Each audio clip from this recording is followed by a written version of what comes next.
Good morning, everyone. You know what I feel right now? I feel a little sorry for everybody that isn't here.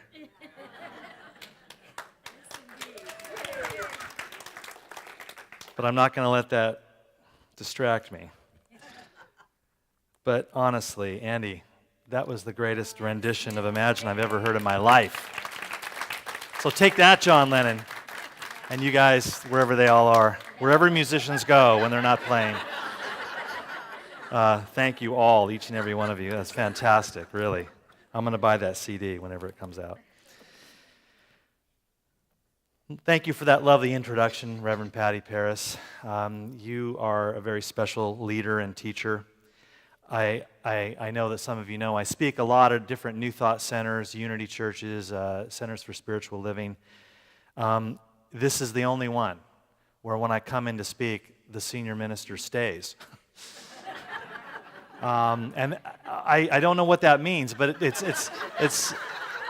says something to me about the authenticity and commitment of this community and the openness and the willingness to have someone else come here and blabber for 20 minutes instead of getting to do it. Like, if I had a Peter Bolland show, I'd be doing the show. I wouldn't let somebody else come in and just sit there and let somebody. So anyway, you are a very special teacher. Thank you very much, Patty. I know you all know Patty is special. So I want to talk today about a really curious phrase, choiceless awareness. And it's a phrase first coined by a teacher called Krishnamurti. Some of you are familiar with his work. First coined back in the 1930s. And then it became a major theme in his life's teachings, and he spoke about it really up to the end of his life. And it was also picked up by another really seminal teacher in the 20th century of non-duality and spirituality, an Indian guy called Ramana Maharshi, who is sort of the godfather of all gurus. And so between the two of them, Krishnamurti and Ramana Maharshi, it's hard to find anyone more influential in the 20th century in the growth of spirituality and the bringing of non-dual teachings into the West. Something, by the way, that Ernst Holmes and all of the founders of the New Thought movement, Emerson and so on, were very keenly interested in, this Indian perspective of non-duality and the idea that God is not an externalized, personified, conscious entity in the sky, but that it is simply the name of the presence that courses through all of us and is to be discovered and practiced within as much as without. So the best way to, I think, approach the issue of what the heck is choiceless awareness and what were they after, these teachers, is to think about normal awareness first. So what is normal awareness or everyday consciousness? Normal awareness is made through a filter of choices and predeterminations and conditionings. And this isn't necessarily a bad thing. Our normal mental content, our normal thought stream, is deeply shaped by a lot of grids and filters that we're not even really conscious of. And it's probably the result of our evolutionary development that this happened. So it's not necessarily a horrid, evil thing. It's just something to become more conscious of. Here's how I think it starts. Our brain is really good. Our cognitive structures are really good at recognizing patterns in nature, at recognizing and determining new things in terms of previously held ideas. So we look at the world through a screen called our conceptual mind, a mind that is constantly assessing and judging everything. Is this good? Is this bad? Is this safe? Is this dangerous? Is this something familiar? Is this something new? Or is this something I'm okay with, or am I not okay with it? So the mind is sort of really habituated into constant judgment. And it's a survival mechanism. I get why it kind of came up, and it's an adaptive behavior. You have to recognize the poisonous mushroom from the delicious yummy mushroom. That's something you've got to work out. Is this a cute kitten or a mountain lion that's about to eat me? So we have to judge to survive, and I think the caveman and the cavewoman, who were very judgmental, survived to pass on their genes to us. And so we have an adaptive behavior that we're now trying to undo, this incessant judgmentalism. For example, human beings like our friends the cockroaches and the coyotes are omnivorous. We eat anything. There are human cultures in the world who live on nothing but dairy, milk and cheese. There are other human cultures that are highly lactose intolerant. I come from the Northern European dairy people. And there are tribes, there are peoples on earth who eat nothing but meat and blood and organ meat. That's the good stuff, right? And there are other tribes on earth who are absolutely vegetarian. So like coyotes and cockroaches, we humans are survivors, and we can live on anything. On the other end of that spectrum is the koala bear, the lovely koala bear, who is very specific in its foods. It only eats eucalyptus leaves, and it greatly prefers eucalyptus leaves from the trees in the grove where it was born. When you have koala bears in captivity, you can't just feed them any old eucalyptus leaves. So, in other words, koala bears don't need fancy taste buds, but omnivores do, because we go around putting everything in our mouth and then spitting out poisons, because we have to test things. I think that's why little kids don't like broccoli at first, and then you come to love it, because little kids are really suspicious of poisons, and it's a good thing. So this perpetual judgment, I think, is just where we're naturally rooted. And one of the most destructive byproducts of this incessant judgment is the strengthening of our ego and the shoring up of our own importance, because our judgments become the right judgments. And this is how it all gets built, this thing called the ego, and with all of its I love that Zen saying, don't seek enlightenment, just get rid of all your opinions. For example, I'll just pick one kind of modern example.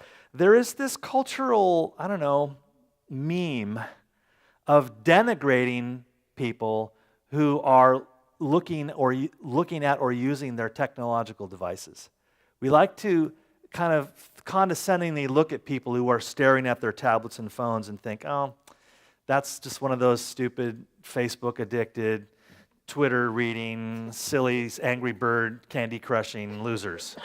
And I'm a thoughtful, literate person, and I'm not attached to my device, Turn your machine off, man, be present, and all that, You hear that? Yeah, you hear that. I say it, and I think it. But I'm one of those guys that has my phone in my hand all the time. I pull it out at church and make notes about a talk that I want to give. So it's hard to judge when you see someone looking at their iPhone, their tablet, their whatever it is. It's hard to know what they're doing and why they're doing it. So I just want you to know that when you see me using my cell phone in public, I am doing, like I was just a second ago, I am doing one of the following things. I am probably writing an email to my editor at Unity Magazine about an upcoming piece that we're working on. I'm scheduling an upcoming lecture like this one. I'm reading recipes for an upcoming dinner gathering. I'm at the store looking at my phone, checking the shopping list so I get the recipe right. I'm feeling lonely for my dad who passed away, and I'm Google Earthing the village in Indonesia where he was born so I can check the surf conditions there right now and feel a little closer to him. I'm reading Walt Whitman's Leaves of Grass. I'm watching a clip of Jimmy Fallon and Michelle Obama do mom dancing. I'm doing web research on how I can get more involved in a social justice issue I'm passionate about. I'm taking a break from my busy day looking at Van Gogh paintings. I'm trip-advisoring Paris hotel reviews for a trip that I'm planning. I'll stop now. I could go on for pages, but these things are incredible, right? And they can be used in very conscious, beautiful ways to interconnect us with the world, or they can become distracting devices of solipsism and narcissism and avoidance of the world. And there's no way to know when you look at someone looking what they're up to. And notice the rush of power that comes through you when you slip into judgment. Notice how the ego takes over all perceptions and turns them into opportunities of self-aggrandizement. You're better than that person in your judgment. The way that person's driving, the way they're looking at their phone. You're better than them. And this is a powerful recognition. When you catch yourself doing it, you're like, oh no. I'm turning other people into actors in my own ego drama without any knowledge of what they're actually doing. There's a great old Taoist story about about the mistaken judgments that people make. There was this old farmer, and he had one son, and they lived in this rural valley. And one day, their one horse ran away into the forest. And the kind of nosy neighbor came running over to the old farmer and said, "Oh no, your horse ran away. What are you going to do?" And the old farmer said, "Well, who knows what's good or bad." And then the next day, the runaway horse came back from the forest with 12 wild horses that it had befriended because it was so charismatic and they all wanted to be with that. So that horse came home and ran into the corral, and the 12 horses filed in and the corral gate slammed shut. Now the farmer has 13 horses. He's the wealthiest farmer in the whole valley. And the neighbor comes over and says, "Oh, you're so lucky. This is so good. You're rich." And the old farmer says, "Well, who knows what's good or bad?" And the next day, the farmer's son is trying to put a bit on one of the wild horses to begin to use him to work on the farm. And the horse throws him against the corral gate, and he breaks both of his legs. And the neighbor comes running over and says to the old farmer, "Oh, this is a disaster. Your son's legs are broken. Who's going to help you bring in the harvest now?" And the old farmer says, "Well, who knows what's good or bad?" And the next day, the emperor's cavalry comes riding into town, conscripting young men for the draft. And they bust into the old farmer's house, and they see the boy with the 2 casts on his legs, and they leave him. And they go next door, and they take the neighbor's son, who's never seen or heard from again. And the neighbor comes over to the old farmer's house and says, "They took my son. You are so lucky your son broke his legs." And the old farmer says, "Well, who knows what's good or bad?" Now, I could go on and on with that story, but I guess the point is made. I wonder which character in the story you identify with most. I think I'm like the neighbor. My sense of joy and misery is connected very closely to external events. I was walking across a cul-de-sac to go to a friend's house the other day. I found some money on the ground. That unmistakable green colored paper? It's like, that's not just trash, that's something good. So I bent down and I picked it up, and it was folded into quarters. I thought, "Oh, cool, $1. And then I saw the 2-0. And then I opened it, and it was 2 $20 bills. It was $40. And I look around, there's nobody around. So I guess that's mine now. And then the next day I got a $60 parking ticket. So who knows what's good or bad? So it's funny how in that moment of benefit, the universe is a beautiful, loving place. And in that moment of loss, we're just, I hate being me. So there's that. So that's not choiceless awareness. That old farmer had choiceless awareness. He knew that when things were unfortunate, it was temporary. And he knew that when good fortune was streaming in, that too was temporary. And to not hitch one's wagon continually to current circumstances. So that's a nice picture of choiceless awareness. And here's the next thing. Choiceless awareness opens us up to empathy, the capacity to feel the feelings of others, because you come out of your own movie and you see things as they really are. Instead of seeing everything through the lens of self-interest, we truly see the other. And we see people's intrinsic or inherent value, not their instrumental value to our needs. That's only possible in choiceless awareness. And empathy is, of course, the gateway to moral action, to ethical action. Moral behavior is built on a foundation of empathy, the imaginative awareness of the other, what they are experiencing. So in choiceless awareness, we have stopped comparing everything with everything else.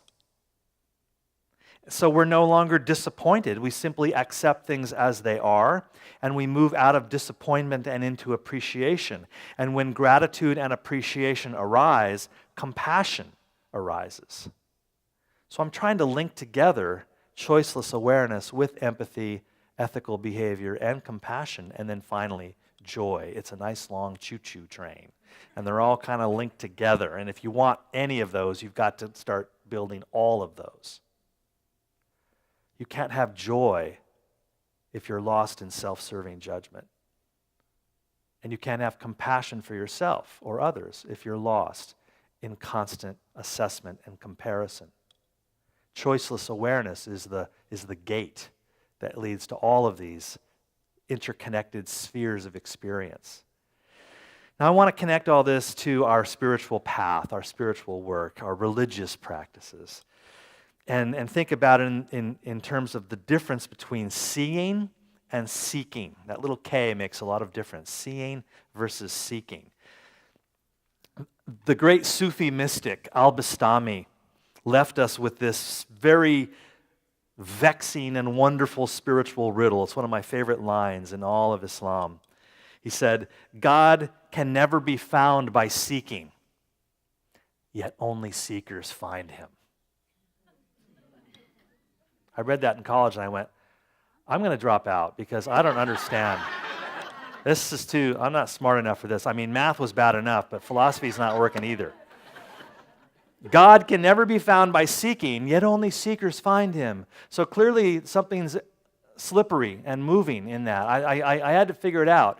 And now that I've been out of college for many decades, I think I'm starting to get close to understanding what that means. Let me share this with you. Seeking is looking for something of which you have already formed a concept. Limiting and constraining your vision to a preconception. You have this idea in your mind, yellow polka dot elephant, and you go looking around and you miss everything because you're looking for a yellow polka dot elephant. So if you have a predetermined image of what it is you're looking for, you'll never see anything else. Whereas seeing leaves you open and allows truth to reveal itself as it is in any form. You know that old saying, if I hadn't seen it, I wouldn't have believed it. And then you flip it around, right? If I hadn't believed it, I wouldn't have seen it. So this is why God can never be found by seeking, yet only seekers find him. Rigid seeking blocks out too much. You're just looking for a concept, and God is not a concept. God is a name. God is an idea that points to something beyond all thoughts and words. And so and yet the seeker is still going to make some progress, because in the broken, open hunger and longing of the consciousness of seeking, at least you're kind of available for something to hit you. You're not completely closed off. So that's why God can never be found by seeking, yet only seekers find him. So coming out of the mind and all of its claustrophobic hallways, rooms, and categories, and out into the open air of choiceless awareness sets you on the path. Rumi's famous line, right? Out beyond all ideas of wrongdoing and right doing, there is a field. I'll meet you there. That field is that field of choiceless awareness, out beyond all judgments. And the biggest hindrance to wisdom and awakening, of course, is self-obsession. So al-Bastami has another line. He says, forgetfulness of self is remembrance of God. Because when the ego falls away, then that's all that's left is the one. Forgetfulness of self is the remembrance of God. Do you know this poem by Hafiz? And I'm really on a Sufi kick lately. I hope that's all right. This poem by Hafiz called I Have Learned So Much. I have learned so much from God that I can no longer call myself a Christian, a Hindu, a Muslim, a Buddhist, a Jew. The truth has shared so much of itself with me that I can no longer call myself a man, a woman, an angel, or even a pure soul. Love has befriended Hafiz so completely it has turned to ash and freed me of every concept and image my mind has ever known. Yeah. He's so religious, he's not even religious anymore. So this is choiceless awareness. This is freedom from all doctrine, freedom from all dogma, freedom from all method, freedom from all technique, and all talk of yes to this and no to that. Krishnamurti was often asked in his decades and decades of teachings, how do you do this? What's the method? What's the technique? Where's the path? And Krishnamurti answered, truth is a pathless land. Truth is a pathless land. That's Rumi's field out beyond all thoughts of wrongdoing and right doing. There are no paths. This is a little challenging for us who talk often about a spiritual path. It's just a metaphor, right? So here's another metaphor. There's no path. And he told his audiences, Krishnamurti told his audiences, there's no method, there's no doctrine, there's no technique. Unlearn. Krishnamurti did not write a book called The 7 Habits of Highly Choicelessly Aware People. Sorry, I actually love that book, but I thought that was funny too. Choiceless Awareness for Dummies by Krishnamurti. No, he did not found the Choiceless Awareness Institute. And he told his students, don't follow me. I'm not your guru. Drop this whole following guru's business. That's how Krishnamurti did it. Don't make me into the goal. All he would say was, quote, freedom is found in the choiceless awareness of our daily existence and activity. Freedom is found in the choiceless awareness of our daily existence and activity. Doing the dishes is your path. Washing your cup and your bowl is the most sacred moment in your day. What if the kitchen is the holy room? Ramana Maharshi was once asked, what's your secret? And he answered, I don't mind what happens. I have that on my refrigerator. I don't mind what happens because believe me, I mind everything that happens.